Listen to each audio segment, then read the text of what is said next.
আফ্রিকার দেশ কঙ্গো ও উগান্ডায় নতুন করে ইবোলা সংক্রমণ ছড়িয়ে পড়ায় বিশ্বজুড়ে জোরদার করা হয়েছে স্বাস্থ্য সতর্কতা। এরই অংশ হিসেবে সীমান্ত নজরদারি, বিমানবন্দরের স্ক্রিনিং, জরুরি চিকিৎসা প্রস্তুতি থেকে শুরু করে টিকাদান কার্যক্রম হাতে নেওয়া হয়েছে। এই ভাইরাস রোধে বিভিন্ন দেশ ও আন্তর্জাতিক সংস্থা এখন সর্বোচ্চ সতর্ক অবস্থানে আছে।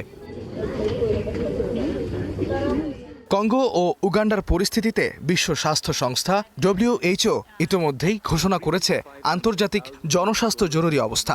দেশ দুটিতে বিশেষজ্ঞ দল, মোবাইল ল্যাব এবং জরুরি চিকিৎসা সরঞ্জাম পাঠানো হয়েছে।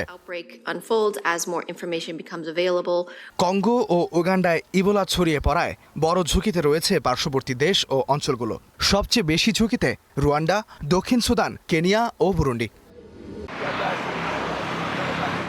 কঙ্গোর প্রতিবেশী রুয়ান্ডা এরই মধ্যে সীমান্তে মেডিকেল চেকপয়েন্ট বসিয়েছে। দক্ষিণ সুদান ও বুরুন্ডিতে চালু হয়েছে জরুরি নজরদারি ব্যবস্থা। আন্তর্জাতিক বিমানবন্দর ও স্থলবন্দরের স্বাস্থ্য পরীক্ষা জোরদার করেছে কেনিয়া সরকার। উগান্ডায় আক্রান্তদের সংস্পর্শে আসা ব্যক্তিদের শনাক্তে চালানো হচ্ছে ব্যাপক কন্টাক্ট ট্রেসিং। সন্দেহভাজন রোগীদের জন্য তৈরি করা হয়েছে বিশেষ আইসোলেশন ইউনিট।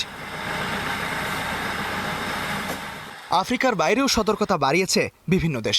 যুক্তরাষ্ট্রের CDC হাসপাতালগুলোর জন্য বিশেষ ইবোলা প্রোটোকল চালু করেছে। আন্তর্জাতিক বিমানবন্দরে বাড়ানো হয়েছে স্বাস্থ্য পরীক্ষা।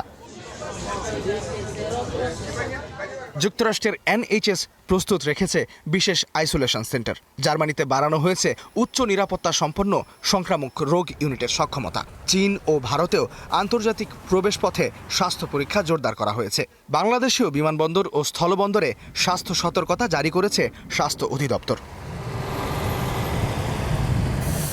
বিশেষজ্ঞরা বলছেন, এবারের ইবোলা হানা দিয়েছে একটি নতুন সংস্করণ নিয়ে, যার ভ্যাকসিন এখনও নেই কোনো চিকিৎসা প্রোটোকলও। তবে আগের অভিজ্ঞতা থেকে শিক্ষা নিয়ে এখন বিশ্ব অনেক বেশি প্রস্তুত বলে মনে করছেন স্বাস্থ্য বিশেষজ্ঞরা। দ্রুত শনাক্তকরণ, আইসোলেশন এবং আন্তর্জাতিক সমন্বয়কেই দেখা হচ্ছে সবচেয়ে কার্যকর প্রতিরোধ ব্যবস্থা হিসেবে। ইস্তিহাদুল মাহমুদ, স্টার নিউজ।